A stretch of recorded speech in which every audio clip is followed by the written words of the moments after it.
déjà un peu trop vieux quand la vogue des Castors Junior a débarqué dans les librairies en France, mais les marchands de journaux. Mais j'avais un jeune frère qui laissait traîner cette littérature Disney à la maison, et même si ça paraissait ringard, et même si nous préférions la lecture des bandes dessinées plus modernes, eh ben on lisait Picsou Magazine, et c'était toujours des histoires assez morales.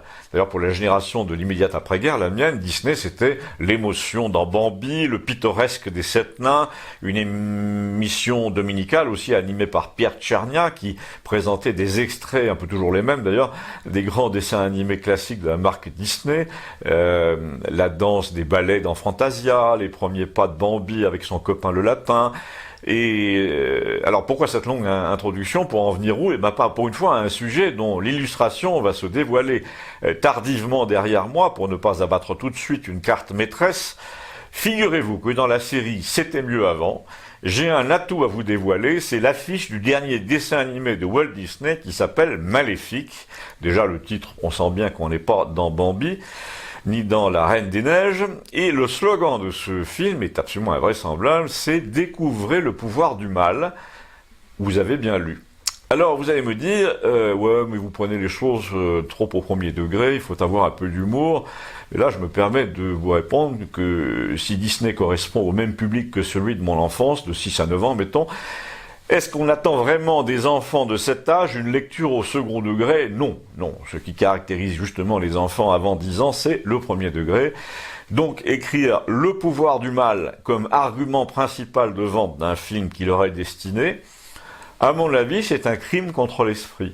Et là, je voudrais glisser vers un autre sujet strictement corollaire. Figurez-vous que notre ami et voisin Léon, là, le médium, vous savez qu'il y a des intuitions morales sur tout, me dit l'autre jour, à Villeneuve, ça venait de sortir, je suis allé au cinéma, je suis allé voir un film dont la seule affiche, et l'affiche signalétique en quelque sorte dans les journaux, m'a tiré un peu comme révélateur de ce qui nous arrive. J'ai senti dès le début qu'il y avait quelque chose de diabolique dans ce film-là, et donc j'y suis allé, je suis sorti de la salle convaincu de ce que je pensais, j'ai compris que les temps étaient presque mûrs, on se cache même plus pour déchirer le contrat social, pour brûler ce qui nous tient ensemble. Ce film s'appelle Joker. C'est l'histoire d'un pauvre type qui devient très très méchant parce que la société ne l'a pas ménagé, donc il se met à tuer les gens à bout portant en riant comme un cinglé. Et à la fin, il tue aussi un présentateur de télé du genre Drucker, comme ça, en direct, et la nation des pauvres et des humiliés de toutes sortes se soulève par enthousiasme, comme si c'était un signal contre les pouvoirs qui nous oppressent.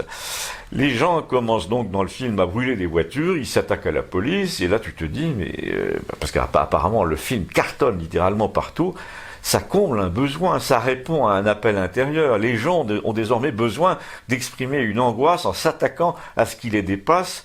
Or, quand tu y réfléchis, tout les dépasse justement en ce moment. Ils ne contrôlent plus leur destin, leurs besoins, leur emploi, leur image, leur vocabulaire.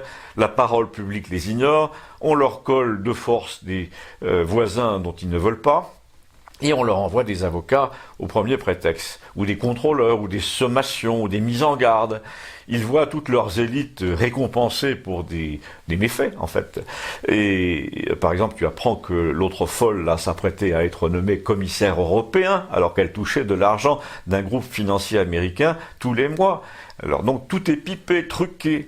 Alors dans ce film, ce qui est terrifiant, c'est que tu vois ces types dire « Les gars, puisque rien d'autre ne marche, il faut avoir recours à la violence directe. » Et rien qu'en disant ça, il met le feu partout, le héros du film. Alors je lui dis, à ton avis, qu'est-ce que ça veut dire pour ce qui nous attend à nous? Ça veut dire que si ce film triomphe vraiment sur la terre entière, sur tous les écrans, on est quand même mûr pour l'antéchrist. Et là, je lui ai parlé de la maison Disney et de mon film Maléfique, là, dont le slogan est le pouvoir du mal. Et il m'a dit assez gravement, mais ça ne m'étonne pas du tout. Et c'est pas une coïncidence. On espère que si. Abonnez-vous, merci. De temps en temps, vous avez vraiment l'impression que notre système social est cohérent dans l'injustice et la corruption, du haut en bas de l'échelle. Et je ne veux pour les témoigner, comme me disait La Fontaine, que celui dont la passion est le sport mécanique en campagne. Il y a chez nous une famille comme ça qui adore les voitures, les moteurs, les motos et qui organise 2 événements par an. sous l'égide d'une petite association, la Montée Infernale, le rallye de la Bécasse en Pégué, du nom du canard enchaîné local, qui est édité par un cousin de cette famille, lequel est imprimeur à Albi. Donc un jour, j'entends au bar les doléances de la petite fille du fondateur du rallye et qui me dit, avec tout ce qu'on consacre comme week-end et toute la pub et la fréquentation qui double pratiquement chaque année depuis 3 ans, on est obligé d'en mettre de notre poche. Et moi, c'est bien simple, je ne fais plus que ça d'ailleurs. Mon emploi du temps est entièrement bouffé, il faut quand même que je continue à gagner ma vie ailleurs. Et c'est là que, bien naïvement, je lui ai dit, mais tu n'as qu'à monter une entreprise, une petite entreprise de 2 personnes avec un siège dans un patelin minuscule du coin avec la fibre. Tu prends une secrétaire et tu deviens salarié du rallye de la Bécasse au lieu d'être son esclave bénévole. Elle me dit, mais tu parles. On n'a pas le droit. Tout doit passer par la fédération. Alors j'imagine qu'elle parlait de la fédération du sport automobile. Tu n'as pas le droit d'organiser quoi que ce soit, de faire payer le moindre droit au bénéfice de ta structure locale. Tout remonte obligatoirement vers les gens de la Fédé, qui, eux, se prennent des salaires monstrueux, pendant qu'ici, une armée de jeunes de 20 ans ramasse les banderoles dans la boue, empile les bottes de paille dans les virages, piétine pour faire la sécurité contre les gens qui veulent faire des photos sur les voitures, et le tout pour pas un rond. Et là, elle était lancée, et pendant qu'elle parlait, je vous la fais un peu dans le texte, je ne pouvais pas m'empêcher de faire le parallèle avec la politique. Elle m'a dit, en plus, ils connaissent rien aux particularités du coin. La moitié des mecs ont entre 60 et 80, ils savent rien des nouveaux châssis, du carbone, des moteurs modernes, des nouveaux carburants. Ils ne connaissent rien non plus à Internet, ils sont tout juste bons à faire des gueuletons et à prendre des ronds au passage. Et quand moi et mon père, on commence à gueuler, on leur dit qu'on en a assez de se crever pour rien, eh ben, ils nous font monter pour une semaine à l'Assemblée Générale à Mulhouse, là, ou à Brest, loger au Mercure, tout ça pour te calmer. Et toi, tu poses une semaine de congé, évidemment, mais eux, leur congé, ils les gardent parce que c'est leur boulot, ça. Serrer des mains devant des petits fours et regarder les PowerPoint dans une salle climatisée et discuter avec Ford et avec Toyota. Bon, que nous passons 5 jours à nous faire engueuler parce que tout n'est pas nickel pour les assurances ou la sécurité. Et elle me dit, c'est pareil à peu près pour tous les sports. Quand tu réfléchis, même le foot, surtout le foot, tu as 1 million de gosses de 10 à 15 ans qui versent entre 30 et 100 euros par an et qui servent à engraisser un nombre d'intermédiaires invraisemblables, de voitures au logo de la Fédé, de voyages, d'études au Qatar ou au Brésil. C'est à peu près aussi injuste que de financer les voyages de Ségolène Royal comme ambassadrice des pôles, et pourquoi pas auprès de la station spatiale ou de la future base lunaire, hein, tant qu'on y est. Non, on est vraiment tombé sur la tête. Elle me dit, il faut redescendre les mecs. Alors je lui demande, donc tu as une solution, parce que les spectateurs de Campagnol t'écoutent attentivement, et ils attendent ta solution. Eh ben, ma solution, me dit-elle, c'est la tienne. C'est un bureau à Albi ou à Montauban, on organise ce qu'on veut, on ramasse des cotisations, et si on est efficace, on devient entrepreneur de spectacle localement avec 50 salariés, et la richesse qu'on crée, qu'on génère, nous revient. Elle ne sert pas à développer toujours plus de profiteurs et toujours plus de structures à Paris. C'est effrayant. Là, c'est moi qui me suis dit ça, comme l'écho des problèmes généraux de la nation résonne en ce moment dans le plus petit village et la plus petite activité. Elle a conclu en disant, il y a un moment où les gens vont finir par faire ce qu'ils veulent, ils cotiseront plus nulle part, et c'est tout ce que tous ces gens-là auront gagné. Abonnez-vous, merci. Je voulais vous faire part d'une expérience amusante ou terrifiante selon le point de vue, à l'heure où tout le monde nous casse les pieds pour rester poli, avec le fameux réchauffement climatique. L'autre jour, au supermarché de la ville voisine, dans un petit parking de 50 voitures, j'ai vu 2 véhicules côte à côte, l'un une 205 des années 90, de 2,30 m, 2,40 m de long, et l'autre une Renault Alaskan, plus de 5 mètres, 5 mètres 50, le double de la dimension du premier véhicule, genre pick-up, et qui, comme son nom l'indique, avait été conçu et construit en référence aux grands espaces du nord-ouest américain, aux énormes routes de campagne boueuses avec des séquoias autour, et dans cette opposition entre 2 véhicules et leurs propriétaires, parce que vous allez voir, ils sont sortis du magasin au même moment, il y avait toute la stupidité de notre Europe américanisée jusqu'au trognon, et qui ne se rend même pas compte qu'elle est aussi ridicule que le bourgeois gentilhomme avec ses sa prose, etc. Là, c'est les voitures suréquipées, les écrans cristaux liquides, l'électronique de bord qui va finir par vous demander comment vous vous portez le matin. On voyait sur ce parking le résultat de toutes ces campagnes de pub qui font que désormais, quel que soit le véhicule, il faut aller tourner le clip en Arizona ou au Nouveau-Mexique. Quand on vous vante les mérites d'une petite voiture urbaine du genre Mini, on la voit où? On la voit systématiquement traverser un carrefour, à Brooklyn et pas à Nogent-sur-Marne. Donc cette voiture faite pour l'Alaska était tellement démesurée qu'elle était déjà visuellement un scandale. Mais on se rendait compte tout de suite qu'elle bouleversait toutes les règles sociales en France, parce que déjà sur un parking, elle empêchait les autres de manœuvrer pour se garer en face d'elle. Ensuite, on imaginait très bien qu'elle ne pouvait emprunter aucun chemin de terre européen, en tout cas français. Il lui fallait le double de largeur par rapport à la 205, mais enfin et surtout, cette voiture était une véritable fable sociale à elle toute seule. C'était le loup et l'agneau de La Fontaine. Les deux propriétaires, là, deux hommes, sont sortis en même temps donc, du magasin, avec leur chariot. L'un, celui de la 205, était un jeune de 25 ans assez baraqué, avec un vieux pull, un chariot plein de légumes et de petits pots pour bébé.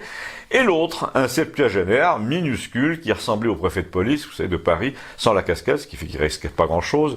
Et il transportait dans son chariot des tombereaux de plats tout préparés, des viandes sous cellophane, etc. Et ce vieux monsieur a commencé à vider son chariot dans son corbillard gris, là, avec beaucoup de lenteur. Mais le comble qui a sauté aux yeux de tout le monde, c'est quand, au moment de reprendre son propre véhicule, sa 205, le jeune s'est ravisé au moment de monter dans la voiture en se disant il va pas arriver à remonter dans la sienne, je vais aller l'aider. Et c'était donc exactement ce qui s'est passé. Le vieux monsieur qui était bâti comme un lémurien, avec les mêmes grands yeux ronds, le même petit museau pointu et pas d'épaules et puis des avant-bras minuscules, a eu des difficultés pour remonter dans son énorme véhicule, son poste de pilotage, dirons-nous. Et l'autre lui a proposé de l'aider en le posant par exemple sur le marchepied. Mais l'orgueil du vieux s'est rebiffé. Il est monté tout seul finalement en s'accrochant au volant et à la fenêtre. Il était un peu énervé parce qu'il sentait qu'il était grotesque dans ce véhicule.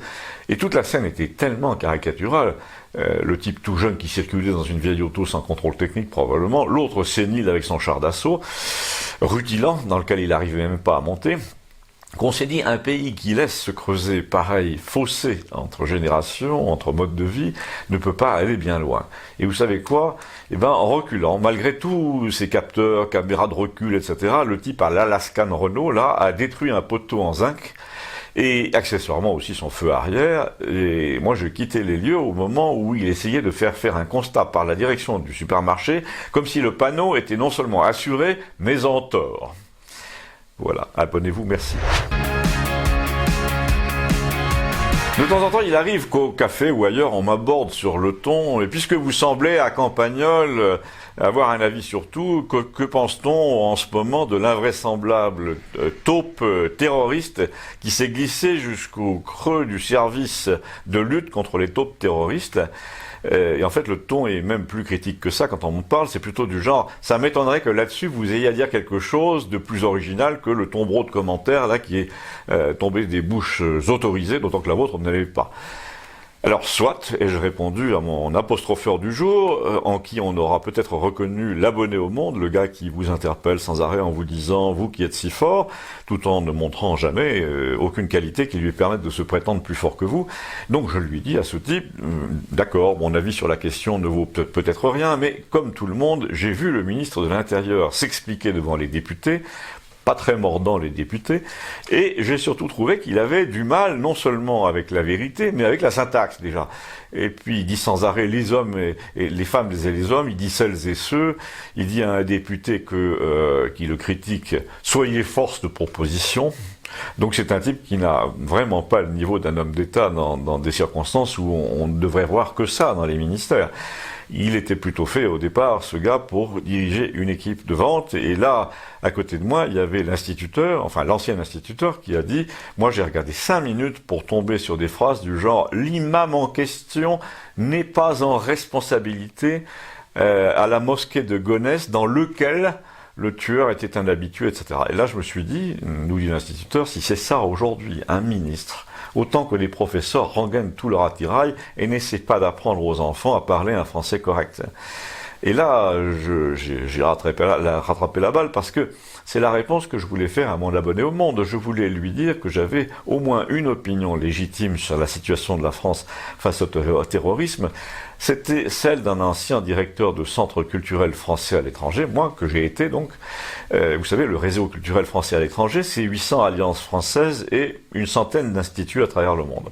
Et il se trouve que la veille de notre conversation au bar, j'avais reçu un témoignage par lettre à propos d'une alliance française d'un pays méditerranéen, où l'incompétence règne apparemment, y compris dans l'usage du français. Mais ça, c'est pas rare du tout. Il suffit d'aller sur les sites internet de ces établissements censés enseigner le français hors frontières. L'analphabétisme y règne dans bien des cas, hélas. Mais ce que j'avais à dire à mon sceptique du monde, là, qui me parlait sur le ton « puisque tu es si malin », c'est que le réseau français à l'étranger est exposé désormais en plus à tous les égorgements, à tous les plastiquages, parce qu'il n'a pas du tout les moyens de sa propre protection et parce que, par définition, ce sont des établissements qui reçoivent du public. Alors, je ne parle pas des cours de français, parce que là, on peut à peu près contrôler qui entre et qui sort du bâtiment. Non, je parle par exemple des séances de cinéma, où vous ne pouvez pas mettre un détecteur de métaux, d'abord on n'aurait pas les moyens de le payer, ou à la bibliothèque, ou encore aux expositions qui par définition sont ouvertes à tout le monde. Et donc la France, avec sa grande vocation universaliste, internationale, la France chez qui on entre comme dans un moulin, y compris en métropole évidemment, et surtout à Addis Abeba, se retrouve en première ligne à peu près partout à travers ce réseau historique, plus d'un siècle, qui tôt ou tard devra plier bagage de toute façon, puisqu'il n'y a plus aucune sécurité pour ses membres, il n'y a pas d'argent non plus, pour les protéger. Et pourtant, objecté de notre abonné au Monde, on n'assiste pas du tout au sauf-qui-peut dont vous parlez, etc. À quoi j'ai répondu, en guise de conclusion, c'est parce que, au moins pour la partie centre culturel français, les gens sont tellement bien payés qu'ils ne vont pas prendre l'initiative de faire chuter le réseau pour se retrouver pauvres et professeurs de français en banlieue parisienne.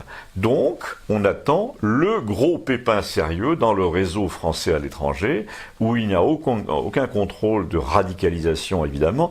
D'ailleurs, quand on voit comment ça marche en métropole, on n'est pas très confiant sur le réseau. Abonnez-vous, merci. La semaine dernière, j'ai reçu ici à Campagnol la visite de l'un de mes anciens professeurs, pas de la première jeunesse évidemment, et qui pourtant encore récemment, 15 ou 20 ans à peine, a fait l'étudiant pour passer un doctorat tardif ou une agrégation, je ne sais plus, dans une université du sud de la France. Et déjà, je voudrais en profiter pour souligner que l'âge écrase tout. Ce monsieur qui avait 30 ans quand j'en avais 16 et qui nous enseignait l'histoire et l'économie dans un collège religieux est devenu un ami que je tutoie, et dans la rue, on nous donne pratiquement le même âge. Ensuite, et c'est ça mon sujet du jour, pendant sa visite, là, il s'est passé une chose sur laquelle il avait un témoignage, lui, à apporter, puisqu'il l'avait déjà fait par lettre auprès de moi en 2011, c'est que nous avons vu à la télévision que le Conseil constitutionnel a annulé une disposition selon laquelle les étudiants étrangers auraient à payer des frais d'inscription beaucoup plus importants que par le passé, du genre 2 ou 3 000 euros de plus annuellement, ce qui fait que le Conseil d'État va devoir trancher bientôt sur le sujet. Et la raison pour laquelle ce monsieur m'en parlait, c'est qu'on a vu François Asselineau donner dans le même panneau que le reste de l'opinion publique et nous dire « Oh, c'est une mesure injuste qui vise à sélectionner les étudiants étrangers d'après le niveau de leurs revenus. » de leur famille au Sénégal, etc., ou du Mali. Alors là, mon ami et professeur a réagi comme il l'avait fait il y a 10 ans pour apporter un témoignage direct que j'ai retrouvé sur Internet, puisque je l'avais livré à quelques journaux et que je vais vous lire. Il a dit, mais c'est pas pour être méchant qu'ils augmentent les droits d'inscription, c'est pour ne pas avouer qu'il faut endiguer le flot des faux étudiants et que le meilleur moyen, c'est de les faire payer.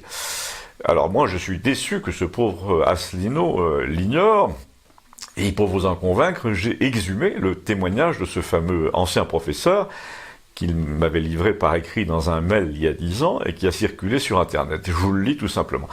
Ma fac est la plus importante filière de travail clandestin du département. Alors que dans mon année, nous sommes 140, rares sont les cours qui accueillent plus de 5 étudiants, dont moi. Nous sommes 3 Français seulement face à 137 d'autres origines principalement africaines.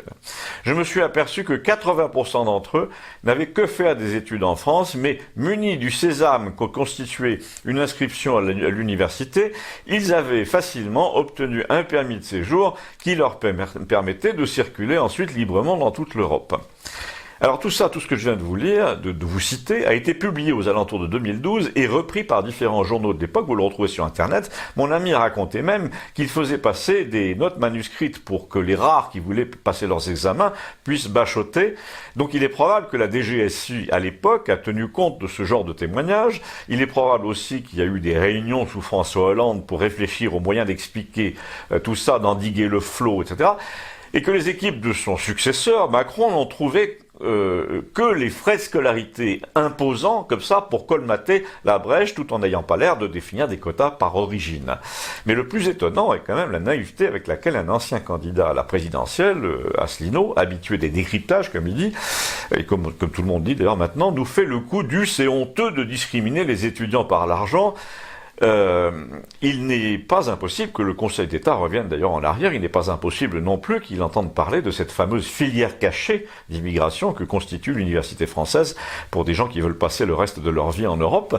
En tout cas, Campagnol se devait de vous répéter la vérité qu'il a entendue et diffusée et entendue d'un homme de confiance qui, comme tous les professeurs d'ailleurs, était plus ou moins favorable, complice de cette permissivité puisqu'il faisait bénéficier ses prétendus étudiants de sa complicité en leur filant ses notes. Abonnez-vous, merci.